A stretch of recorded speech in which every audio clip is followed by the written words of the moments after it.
Eu acho que fica. As pessoas têm muita dúvida, né, quando fala assim, liberdade de expressão. Você falar uma mentira é liberdade de expressão, professor Leonardo Sakamoto?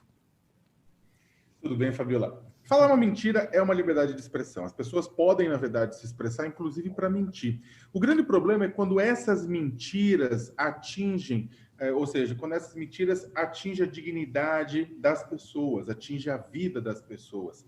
Por quê? Porque os direitos humanos são uma coxa de retalho. Um direito conectado ao outro e limitado pelo outro. Nenhum direito humano é absoluto. A liberdade de expressão não é absoluta, da mesma forma que nem o direito à vida é absoluto, tanto é que nós temos a legítima defesa em alguns casos, né? O que acontece é que as pessoas, muitas vezes, muitos bolsonaristas, têm chamado para si a liberdade absoluta de expressão, de poder falar qualquer coisa, mesmo que elas falem, levem à morte de pessoas, como levou a picaretagem sistemática, o negacionismo, a sabotagem de muitos desses blogs, muitas dessas contas nas redes sociais, ajudaram a morte de muita gente durante a pandemia.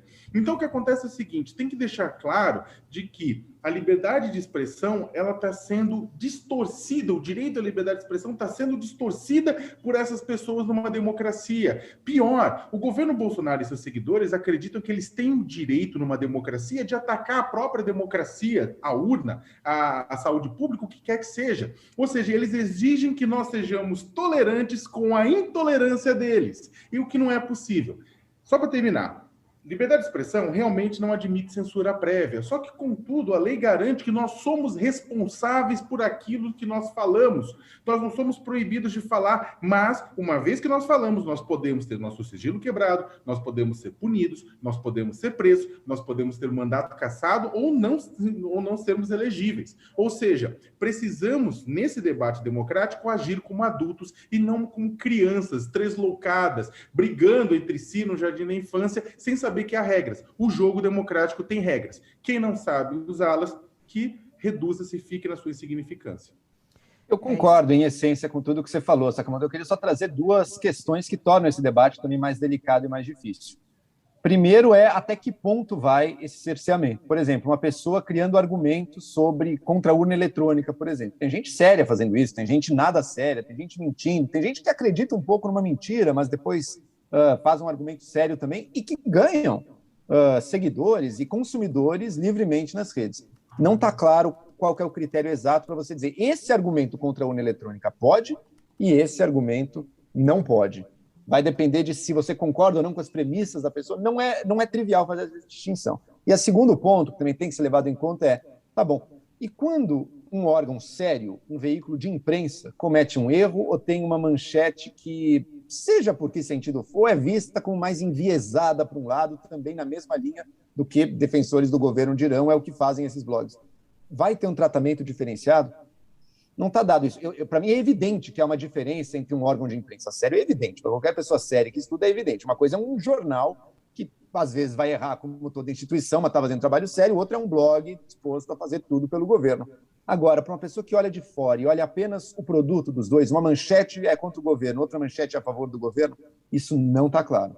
Ô, Joel, as duas posições que você colocou são importantíssimas, na minha opinião, são os dois pontos, mas as duas demandam a mesma resposta, é a justiça. Não somos nós, não é o cidadão comum que vai dizer você pode, você não pode. É a justiça baseado no quê? Baseado no que está escrito na Constituição Federal, nas leis e também na jurisprudência, no que tem sido julgado até agora, que é a referência para que os demais membros da sociedade possam agir e deixar de agir. E é claro que em todos esses casos existe essa diferenciação, mas o membro da imprensa, a imprensa pode errar, determinados erros da imprensa causam impacto em larga escala e mesmo determinados erros merecem ser punidos, né? E é claro que quem é que merece ser punido, qual que é a dosimetria que se faz para esse processo, também é dentro da justiça. E é por causa disso que bolsonaristas têm atacado tanto a justiça, porque é ela, em última instância, que tem o dever constitucional de fazer essa dosimetria. Bom, já que estamos numa polêmica... Isso faz a gente lembrar. Posso? Tá, vocês estão a fim de debater, estou gostando. É claro, sim, a justiça vai definir, mas essa própria justiça também é feita por pessoas que participam do jogo. Então, você vê ministros do STF que podem ter uma conduta correta de cercear ataques esdrúxulos ao STF, Às vezes podem ter também a conduta de querer cercear acusações de furos de imprensa que investigam os próprios ministros, por exemplo. Vamos dizer, isso aqui também é um ataque ao STF. O quê? Está achando que pode acusar ministro do Supremo de corrupção? Pode não, vai. Não é simples, é um poder muito grande que está sendo dado, concorda? Bom, É por isso, é por essa, mas só para responder o que ele respondeu, que é o seguinte, mas é por essas e por outras que os poderes da República contam com freios e contrapesos previstos na Constituição. Né? Entre elas que podem ser questionadas, decisões, você tem conselhos, você tem processos, você tem a ação do Congresso Nacional. O grande problema do Jair Bolsonaro, ele fala, mas existem freios e contrapesos? Existem. O grande problema dele é passar por cima dos freios e contrapesos e tentar atropelar todo mundo. Mas ninguém detém o monopólio da verdade. Agora, essa pressão feita entre os poderes é fundamental. O grande problema é que Bolsonaro quer simplesmente rasgar os poderes e colocar eles no bolso.